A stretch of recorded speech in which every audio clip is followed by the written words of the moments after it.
So I have to say, before I saw this movie, I of course saw the trailer. I saw it multiple times in theaters, online, and I was like, I don't think I really am interested in seeing the Jungle Cruise. I don't think this trailer has done enough to really want me to go see it. It's like, oh, I gotta go see this movie. I'm just kind of like, I'll wait till it's free on Disney Plus. Well, I had the opportunity to actually go see the movie, and I went and saw it, and boy, was I in for a pleasant surprise. Now, I will say, as I start this review, I highly recommend watching the behind the attraction of the Jungle Cruise on Disney Plus. Preferably before you watch it, I think will be better. But if you happen to watch it after you've seen the movie, I think it will still be just as beneficial because it'll make more sense to you about what's going on as far as the history of the ride, characters that are in the ride that are also in the movie, what the ride takes inspiration from, which is also what the movie takes inspiration from. And then you also get kind of some history of like Walt Disney and Walt Kingdom and all that kind of good stuff. It's just a really good documentary that I highly recommend watching because it gives you more perspective and it makes more sense with some of the jokes from the movie. So totally recommend watching before you watch the movie, or even if, after you come back and you've seen the movie, go ahead and take some time. It's about 43 minutes long. Watch it and it'll totally make sense. And you're like, wow, that was, I feel like I've had this long, retrospective and it's all good to go. So let's get into the review. So I really, really enjoyed the Jungle Cruise. What I really liked about it was a great throwback and kind of mashup of a bunch of movies from the 80s, 90s, early 2000s that were just these adventure movies that we don't really get anymore. Now I know what you're saying, Justin, Indiana Jones is making a sequel. Okay, well, where is it? We're still waiting. It's filming right now, but we don't got it yet. So we got the Jungle Cruise. And as I'm watching this, I'm getting very much the Mummy vibes, Tomb Raider, Pirates of the Caribbean. I'm getting Indiana Jones. I mean, of course, the African Queen that the movie's based on. I'm getting all of these movies, even a little bit Anaconda, but I'm getting all of these movies thrown into one, and I'm seeing certain parts and scenes that happen. I'm like, that just is like there's a scene where they're swinging on a rope and remind me very much of what happens like in The Mummy. And then there's stuff that happens here. I was like, oh, it's like kind of like in Tomb Raider, and then like in Pirates of the Caribbean, and like it was just great. I really enjoyed it because I don't feel like we really had that kind of movie in a while, and we got this, and it was just a bunch of constant throwbacks, and I thoroughly enjoyed it, and I know that you will too. So when I first saw the trailer for this movie, like I said in the beginning, I was a little hesitant because I was like, okay, this is gonna be like a hour and a half to 2 hour movie, which it's a 2 hour movie. And I'm thinking, what is going to be the premise? What's the premise? I mean, it's about a cruise. So when you watch the documentary for the ride, they don't go into this whole legend of what's going on. That was all Hollywood. So the legend is there is this tree that basically gives you, supposed to have healing powers, but I feel like it also makes you kind of immortal. And there's this arrowhead, which basically unlocks the key to releasing all that and letting you have access to it. And so the whole story is based on that and some conquistadors that went into Brazil and tried to claim that and were unsuccessful and they were cursed. So there's all that going on. And at first you're kind of like, I don't see that's going to work. But as the movie goes on and plays out, you're like, oh man, we're about to get to this tree. We're about to get this arrowhead. I'm like, I gotta see what happens. It just totally worked. It made sense. It wasn't just like, yes, it was about the ship and it was about the skipper and it was about, Emily Blunt's character, Pants. And, that's really not her name, but Lily, but I'm just saying that's what she gets called a lot as Pants.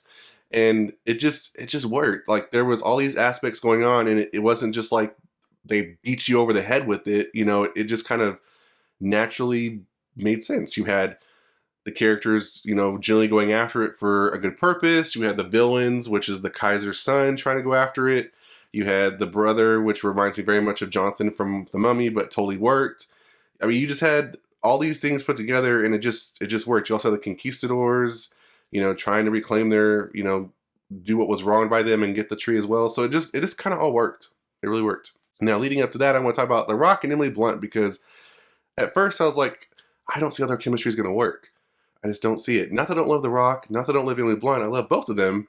I was kind of like, I don't know. But with The Rock's dad jokes and Emily Blunt's persistent stubbornness and independentness and all that kind of stuff, it worked. It worked really well. And their banter back and forth and her not listening to anything that he's saying and him always trying to like secretly kind of look after her but not really kind of care. All that kind of stuff worked.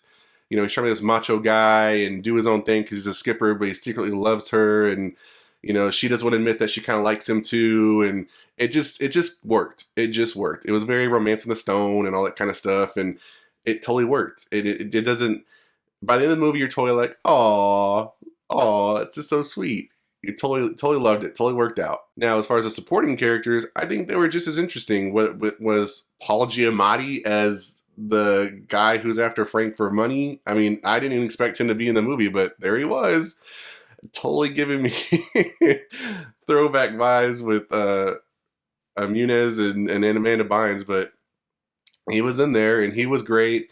You also had, you know, the Conquistadors. I think all their characters worked out. It was reminded me very much of the Pirates of the Caribbean. It worked out great for them. They all had different personalities. I think the Wilhelm Kaiser's son, you know, the prince, and all the two sailors that were on the U-boat, all that worked out. Even the natives that, you know, Frank has got to know over the years and has kind of helped him in his jungle cruise scam. All of that worked. They were all fun characters.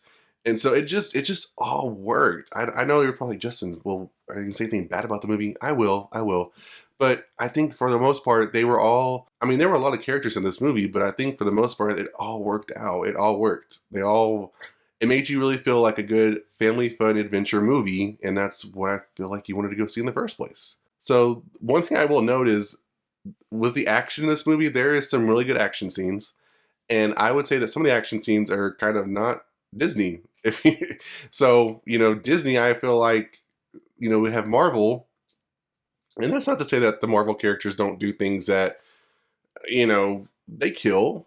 I like Loki, you know, he stabs people and kills people, and I'm sure some of the villains have done things, but, you know, they kind of do it in a way that's either off screen or we don't really get to see it. It's kind of like a quick motion, so you're not like, you know, delaying the inevitable and seeing them stabbed and blood and all that kind of stuff. But in this movie, there's some things you're just kind of like, that's kind of on Disney. There's just some scenes where, you know, knives are involved, guns are involved. You're just kind of like, oh snap, they went there. There's scenes where they do with snakes. You're like, oh, that's creepy. And of course, I don't like snakes, but I'm just saying, like, you'll never like snakes either.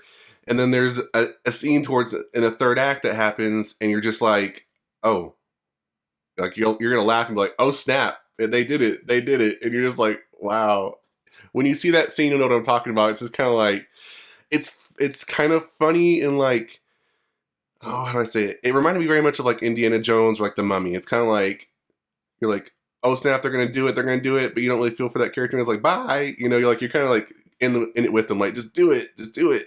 So when you get to those scenes, you're gonna think, oh, I can't believe Disney went for that. So that's why I put them on like kind of like UnDisney Action, because it's not, you know, it's still family friendly. And when the scene happened, kids in the theater laughed. So it wasn't like they're like, oh my gosh, I'm scarred for life. I think they were gonna do that. All right, now here's the part where I have to say, this is probably the only part where I was just kind of like, all right, I hear you, enough. So this movie is set during the First World War. It's like 1916, and you know, I have to remember at that time that, you know, Emily Blunt's character, she is a professor, doctor. She is a professor of botany, and she is trying to find this tree to try to help people and cure people of illnesses. That's the whole point. And she cannot speak freely amongst this society of men who basically are in charge of like archaeological and historical stuff. So her brother has to speak for her because they don't recognize women. So this becomes a common theme in the movie as far as referring to women as inferior to men. And it is done in different aspects, not just in that part, also with the way she dresses, because she's wearing trousers and she's not wearing, or pants, and she's not wearing a dress. She doesn't look like a typical lady at the time. That's second thing. And then, you know, stuff when she's interacting with Frank at first, she's just always doing stuff that's very unladylike. She's very female Indiana Jones-ish, or Tomb Raider, you know, Lara Croft. And, you know, that's just another thing where the Rock is always like, I don't think you can do that, pants. You know, you can't do that. And it's just, after a while, you're just kind of like, all right, already, we get it. She's a woman, enough. Like, it's just kind of like, I don't know. It was just kind of beat over the head. I don't know if that was like a Disney thing that they wanted to do that or not. But even throughout all the way to the ending, you're just kind of like, enough already with this. There's even a part where the brother reveals something about himself, and you kind of sense it already throughout the movie, But once it happens, you're kind of like, okay, so they can accept him for that, but they can't accept Emily Blunt for being a woman. You're kind of like, okay. Anyways, that's probably my only gripe about the movie. I love the movie regardless, but that's probably the only thing that's like, just say it once and move on. We get it. Don't need to keep repeating it. Even I think the Kaiser says something. The Kaiser's son says something. So it's just enough. Like, don't need to say it all that many times. We get it the first time. We get the concept. So if I had to rate the Jungle Cruise, I would give it 4.5 out of 5 Lakias, which the only reason why I give it a half is just because of that last part, because that's my only gripe about the movie. So it's not completely perfect, but I think it is pretty close to being perfect.